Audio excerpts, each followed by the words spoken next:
അച്ഛാ, എന്തോ? അച്ഛൻ എന്തിനാ ഇപ്പോഴും IIM-ലൊക്കെ പോയി പഠിക്കുന്നത്? അതോ, അത് നമ്മൾ ഒരു ജോലി ചെയ്തുകൊണ്ടിരിക്കുമ്പോൾ നമ്മൾ അവിടെ എപ്പോഴും കണ്ടിന്യൂസ് ആയിട്ട് അപ്ഡേറ്റ് ചെയ്തുകൊണ്ട് തന്നെ ഇരിക്കണം. അല്ലെങ്കിൽ നമ്മൾ പുതിയ പുതിയ കാര്യങ്ങൾ അറിയാതെ വരും. അങ്ങനെ വന്ന് നമ്മളുടെ കരിയറിൽ ഗ്രോത്ത് ഉണ്ടാവത്തില്ല. മനസ്സിലായോ? അപ്പൊ നമ്മള് ജീവിതകാലം മുഴുവൻ പഠിക്കണോ? നമ്മൾ എത്ര കാലം നമ്മൾ കരിയറിൽ നിൽക്കുന്നോ അത്രയും കാലം നമ്മൾ പഠിച്ചുകൊണ്ട് തന്നെ ഇരിക്കണം. ഇത് ഏതൊരു പ്രൊഫഷനിൽ നിൽക്കുന്ന ആൾക്കും അത്യാവശ്യം വേണ്ട ഒരു കാര്യമാണ്.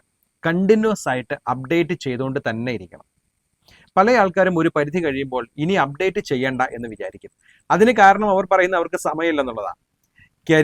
നമ്മളുടെ കരിയറിൽ വളർത്തുവാനായി നമുക്ക് സമയമില്ലെങ്കിൽ പിന്നെ എന്തിനാണ് നമുക്ക് സമയമുള്ളത്? നമുക്ക് വേണ്ടിയിട്ട് നമ്മൾ സമയം ചെലവാക്കാൻ തയ്യാറാവണം. നമ്മുടെ പ്രൊഫഷൻ എന്ന് പറയുന്നത് നമ്മുടെ ഒരു സർവീസ് തന്നെയാണ്. ആ സർവീസ് നമ്മൾ മറ്റൊരാൾക്ക് കൊടുക്കുകയാണ് ചെയ്യുന്നത്. അപ്പോൾ ആ സർവീസിനെ ഏറ്റവും ഭംഗിയാക്കി വെക്കേണ്ടത് നമ്മൾ തന്നെയല്ലേ? അങ്ങനെ വരുമ്പോൾ നമ്മൾക്ക് ഓരോ ദിവസവും ലേണിങ്സ് ഉണ്ടാവണം. ഓരോ ദിവസവും പുതിയ പുതിയ കാര്യങ്ങൾ പഠിക്കണം. അതിന് എത്രമാത്രം സമയം ചെലവാക്കാമോ അത്രമാത്രം സമയം ചെലവാക്കുക തന്നെ വേണം.